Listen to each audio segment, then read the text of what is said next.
My counsel? Don't bother with the festive season, my mother declared, her tone as placid as a still pond. We'll just proceed as though you're not affiliated with us. It simplifies matters considerably. I stood rooted in my flat's compact kitchen, a steaming mug of spiced apple cider clutched in my hands, its aroma of nutmeg and cloves wafting gently. My travel bag was already packed. My rail booking confirmed a fortnight prior. Yet there I was, fixated on the cool mosaic tiles beneath my feet as her pronouncement echoed, a hollow, resonant chime. She sounded devoid of ire. She didn't even betray a hint of emotion. Merely practical, as if recommending a suitable scarf or reminding me to replenish paper towels. As if my erasure were just another item on her holiday checklist. I swallowed hard. Did I offend somehow? No, dear one, she responded swiftly. Too swiftly. It's not about you. It's simply you grasp how intricate things become with Julian bringing his fiancée and Uncle Uriel's ceaseless inquiries, and you being, well, it's just preferable. I did not know what that entailed. Me being what? A lengthy quietude stretched between us. Then arrived the familiar refrain. It's merely complicated. That was her habitual manner of closing a door without a sharp bang. Gentle on the surface, sharply cutting beneath. All right, I managed. Just that. No further probes, no entreaties. I carefully placed the mug onto the counter and moved towards the window. Outside, a soft, fine snow began to descend. The world outside appeared hushed and pristine, as though untouched by the revelation I had just received. It was then that I understood this year would unfold differently. Not due to my exclusion, but because I was, at last, finished pretending I had ever truly belonged. My designation is Leona Blair. I am 34 years old, serving as a senior administrative coordinator at a community outreach foundation in the city of Boston. For the majority of my adult existence, I had endeavored to embody precisely what everyone required. Dependable, accommodating, reserved. The individual who remembered to dispatch anniversary greetings. The one who consistently arrived early. The one who refrained from complaint. But on that particular day, standing in my kitchen with a mug of spiced cider intended for those who evidently desired my absence, something within me underwent a profound shift. It wasn't merely sorrow. It was profound clarity.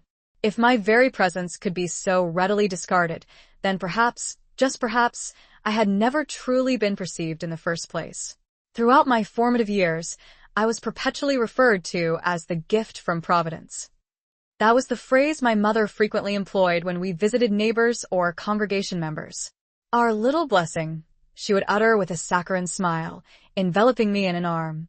For a brief period, I genuinely believed the appellation to be accurate.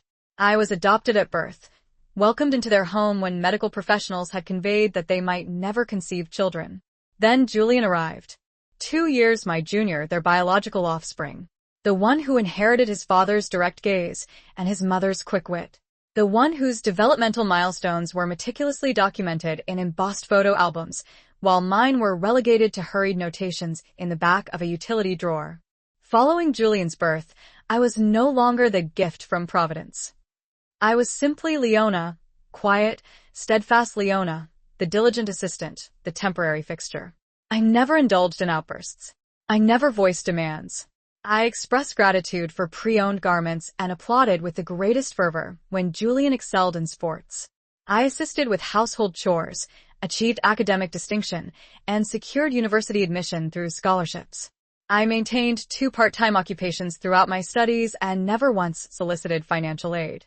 And each holiday season, I consistently returned home laden with thoughtful presents, homemade treats, and the persistent hope that perhaps this time I might genuinely feel valued. I even provided financial assistance. After my father's passing, I began remitting a portion of my year-end remuneration to assist my mother with the mortgage obligations. I never mentioned it, never sought acknowledgement. It was simply what one did for kin, was it not? Except, somehow, I never truly felt like kin. The solitary individual who ever truly instilled in me a sense of belonging was my grandmother, Eleanor Hawthorne, my mother's own parent, a woman who disdained posturing or artifice. She was the first to discern my preference for literary works over dolls, the one who sent me personalized handwritten correspondence even when I resided a mere 20 minutes away. She affectionately referred to me as her quiet luminescence. When I graduated from university, she drew me aside, pressed her antique sapphire pendant into my palm, and whispered, "Kinship is not defined by lineage." I never forgot how Eleanor truly saw me. The way I would linger at the periphery during gatherings, the way I was perpetually asked to operate the camera but never to feature in the photographs, the way my name sometimes appeared as a hurried afterthought on gift labels, if it appeared at all. Within her dwelling, I was not an accessory. I was not a predicament to be conveniently explained away. I was simply myself. However, within my mother's abode, everything revolved around appearances. Julian's partner needed to present impeccably for pictures. Uncle Uriel's new companion had to be suitably impressed. Everything had to be meticulously curated and rigidly controlled. And I was the ungainly component that disrupted the desired image. Unmarried, without offspring, adopted, reserved. So when my mother instructed me not to attend this year, I offered no resistance, because deep down, I had always understood that I was family only when it served their convenience. And that particular brand of affection was not, in truth, love at all. After I concluded the call that day, I did not weep. I did not shriek or shatter anything or contact a confidant to commiserate. I simply stood there in the soft radiance of my apartment's decorative holiday lights, listening to the silence settle like fine dust. It was not the silence of desolation. It was the silence of recognition. I had dedicated 34 years to attempting to be diminutive enough to fit, refined enough to be included, hushed enough to avoid being a burden. And now, at last, they had articulated what they had been demonstrating all along. I was not truly one of them, and they no longer wished to perpetuate the pretense. So neither did I. I moved to my personal computing device and accessed my online banking application. The monthly remittance I dispatched to my mother for utilities, canceled. The grocery voucher I had arranged for delivery on Christmas Eve, voided. The finely engraved leather journal I had commissioned for Julian, his initials already embossed, returned. Not out of malice, but out of profound clarity. I was finished pouring into a receptacle that possessed no bottom. Finished wiring my affection into a void that never truly contained it. I did not publicize it on social media. I did not dispatch a pointed electronic message. I did not even confide in anyone. I simply ceased, quietly, deliberately. For the first occasion in my existence, I permitted the silence to expand, and I did not rush to fill it. In the ensuing days, I eschewed the customary holiday rituals. No decorated tree, no gingerbread cookies, no repeated viewings of classic festive films. Instead, I meticulously organized drawers, rearranged my collection of books, and embarked on extended strolls through the snow-kissed neighborhood park. I observed the children down the street constructing snow figures, and I discerned something unforeseen. I did not feel excluded. I felt liberated. It wasn't that being uninvited caused no pain. It certainly did. But electing not to return, that was empowerment. That was the element they had not foreseen. They anticipated my hurt. They anticipated my pleading. But instead, I discovered something else entirely. Something no one had ever extended to me during the holidays. Peace. I ceased performing. I ceased striving to earn a place at their dining board. I ceased anticipating an empty seat. Instead, I reclined on my own couch, a mug of peppermint infusion warming my hands, my legs tucked beneath a blanket I had personally crocheted, and I felt the embrace of something I could not quite articulate. It marked the beginning of the conclusion. Not of a family, but of the assigned role they had conferred upon me. The convenient daughter, the silent supporter, the one who would never disrupt the calm. That iteration of myself. She no longer resided here. It was the morning of December 29th when my cellular device rang once more. I was nestled on my sofa, observing the snow gently descending past the window panes. The holiday period had officially concluded, and for the first time in years, I was not recuperating from some form of emotional upheaval. I was simply tranquil. The caller identification displayed an unrecognized number, but it possessed a local area code. I hesitated for a moment, then answered. "Miss Blair," a composed, professional male voice inquired. "Yes, this is she." "My designation is Timothy Caldwell." I am an attorney managing the estate of Miss Eleanor Hawthorne, your grandmother. I sat upright, instantly alert. I trust one am not intruding, he stated. I initially attempted to reach your mother, but she did not respond. I would like to arrange a consultation with you. There is a matter within Mrs. Hawthorne's last will and testament that pertains directly to you. I blinked, uncertain how to reply. I presumed her affairs were already settled. The memorial service was weeks ago. There was an amendment, he elucidated. A sealed instrument that Mrs. Hawthorne stipulated be unsealed only after the holiday period. It designates you as the principal beneficiary. I found myself unable to speak for a moment. Would your schedule permit a meeting this afternoon? I assented. A few hours subsequently, I entered a serene office adorned with dark wooden paneling and a tall grandfather clock softly marking time in a corner. Mr. Caldwell greeted me with a firm, warm handshake and gestured for me to be seated. He slid a folder across the polished desk. These are certified duplicates of your grandmother's will and the amendment. She enacted several revisions in the final months of her life. I opened the folder and rapidly scanned the documents, anticipating perhaps a few cherished heirlooms or a brief note. But then a single line arrested my gaze. All assets, including the dwelling located at 724 Hemlock Lane and all financial holdings amounting to $820,000, are to be inherited solely by Leona Blair, my granddaughter, not by blood, but by love and unwavering devotion. A period marked the end of the sentence. I pressed a hand to my mouth. She bequeathed everything to me. Indeed, she did, Mr. Caldwell gently affirmed. There is more. He offered me a second sheet of paper, a handwritten epistle in my grandmother's elegant, flowing script. Should Leona ever be made to feel as though she does not belong, if she is excluded, diminished, or rendered invisible by this family, let this inheritance serve as my rejoinder. She was always uniquely mine, and I desire the world to acknowledge it. This gift cannot be contested or apportioned. Let no one profit from her sorrow. I gazed at the page, the words blurring through the veil of my tears. She had known. She had perceived it all.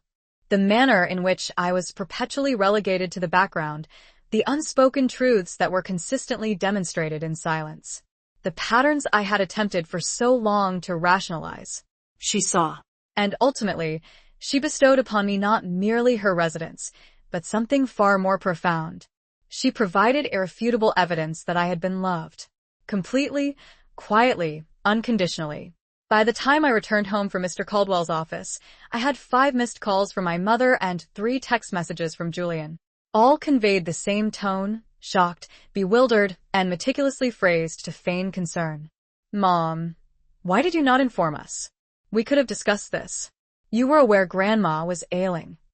Julian, there must be some error. Grandma would never omit us. Not unless someone exerted undue influence on her. I did not reply. The following morning, there was a rap at my entrance. I knew who it was before I even peered through the peephole. My mother stood there in a pristine wool coat, a string of pearls adorning her neck, her expression a composite of injured pride and expectation. Julian stood just behind her, arms crossed, jaw tightly clenched. I opened the door, but extended no invitation to enter. We simply wished to converse, my mother began, as though I were the one who had erected barriers. She immediately launched into her discourse. She was disoriented, Leona. She had not been herself for months. Perhaps the solicitor misunderstood something. Perhaps you did. She inscribed it herself, I stated softly. By her own hand, and she meant every single word. Julian stepped forward, his face flushed. So what? You intend to retain everything? The residence, the funds? Do you consider that equitable?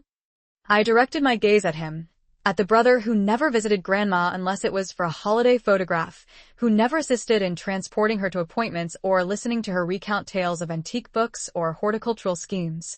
She bequeathed it to me, I reiterated. She was fully aware of her actions, and she made it legally irreversible.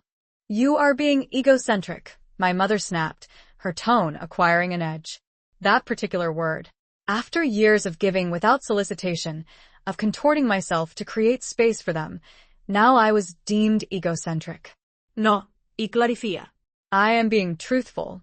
They stared at me as if awaiting my capitulation, my retraction, an offer to divide everything equally simply to preserve the tranquility. But I was no longer there to preserve the tranquility. She truly saw me, I continued, when none of you did. And she bestowed upon me what I had never been granted. A proper place, a true home, a name spoken with genuine affection. My mother's mouth opened, then closed. Julian cast his gaze toward the floor. I did not raise my voice. I did not slam the door. I simply allowed it to click shut behind me, and for the first time since my childhood, the subsequent silence did not feel vacant. It felt utterly mine. No longer borrowed, no longer conditional, simply mine. And I was finished apologizing for asserting my claim to it. 2 weeks thereafter, we convened again, this time, not at my doorstep, but within Mr. Caldwell's office. They had requested the meeting to clarify misunderstandings, though everyone in that room comprehended precisely its true purpose. My mother arrived attired as though attending a sophisticated luncheon and charity event. Flawless cosmetics, pearl earrings, her voice syrupy sweet. Julian wore a stiff, ill-fitting gray suit. His expression vacillated between incredulity and simmering resentment. I entered wearing a simple navy blouse and denim trousers. No cosmetics, no pretense, just me, clutching a single sheet of paper, my grandmother's letter, safely tucked in my bag. Mr. Caldwell commenced the discussion with composed professionalism. He reiterated the provisions of the will and the amendment, emphasizing that the inheritance was conclusive, legally enforceable, and non-negotiable. My mother offered a polite smile. "We are not here to dispute," she declared, folding her hands neatly. "We merely hope Leona might reconsider. Out of simple fairness." Fairness. The term held a bitter tang in my mouth. Fairness had never surfaced when I was requested to capture photographs but excluded from appearing in them. It had held no import when I dined alone on Yuletide or when Julian's name was elegantly inscribed on a gift box while mine was hastily scrawled in marker. Fairness, I echoed. Is that what this concerns now? Julian looked up. We are still family, he asserted. This need not tear us asunder. I met his gaze and spoke deliberately. Family does not ask you to vanish because you are inconvenient. Family does not pretend you do not exist to circumvent uncomfortable discussions. Neither of them had a rejoinder. I continued. I expended 3 decades attempting to secure a seat at a table to which I was never genuinely invited, and now I possess my own. One constructed not upon obligation, but upon love. One that my grandmother fashioned for me with her words, her abode, and her profound trust. Mr. Caldwell glanced at me, then reached for the letter. I presented him with the original handwritten note from Eleanor. My mother began to open her mouth once more, but I raised a hand gently. I will not contest anything, I affirmed. But I also will not forget. Then I stood. That was the entirety of it. No raised voices, no histrionics, just unvarnished truth. I exited that office not as an individual who had achieved a victory, but as one who had, at long last, ceased losing, ceased striving to be seen, ceased diminishing herself to accommodate others. And in that quiet conclusion, I discovered something far more potent than retribution. I discovered peace. Not the kind one earns, but the kind one claims as their own. That spring, I relocated into the residence on Hemlock Lane. It was more modest than I recalled from childhood visits, yet it felt warmer somehow, as though the very walls had anticipated my arrival. The venerable hardwood floors creaked in precisely the same spots. The kitchen still carried a faint essence of lavender and cinnamon, just like Eleanor's culinary creations. And in the living room's corner, her cherished armchair remained, facing eastward, where the morning sun invariably touched first. I maintained its exact position, not as a monument, but as a perpetual reminder. The pendant she had given me stayed suspended from my neck, not as a signifier of affluence, but of something more enduring, her unwavering faith in me, her quiet loyalty that no one could ever nullify. Some weekends I tended the garden. Other times I immersed myself in books for hours. Occasionally, I performed absolutely nothing at all. And for the first time in my adult existence, I did not feel compelled to earn my repose. I felt no obligation to host gatherings that no one would attend. I felt no need to pursue validation that would never materialize. I simply existed. The holiday season revolved once more, as it perpetually does. But this time, I did not await an invitation that had never held genuine meaning. I lit a candle. I prepared a simple meal. I placed a sprig of aromatic rosemary by the window and softly whispered, "Thank you." And I sensed her presence with me, not in ostentatious displays, but in the profound stillness, in the golden light on the floorboards, in the gentle warmth of the tea kettle simmering again on the stovetop, in the space I no longer had to contend for. People often assume that retribution must be vociferous, that it must involve shouting, slamming doors, and dramatic pronouncements. But I have come to understand that the most formidable form of justice is a silent one. It is departing without creating a spectacle. It is choosing serenity over theatricality. It is refusing to shrink for individuals who desired nothing more than a lesser version of yourself. I did not contact my family after that meeting, and they did not contact me. Eventually, through a distant relative, I learned that Julian harbored bitterness. That my mother informed her acquaintances at church that there had been a misunderstanding concerning the will. That they were caught unawares. Perhaps they were, but not by me. They were caught unawares by a truth they perpetually refused to confront, that the daughter they treated as expendable was the only one their own mother entrusted with everything. And so, to anyone out there who has ever been told you do not belong, remember this. You do. Even if they fail to perceive it, even if they never utter your name with genuine affection, you retain the power to perceive yourself. And sometimes, the most potent statement you will ever make is nothing at all.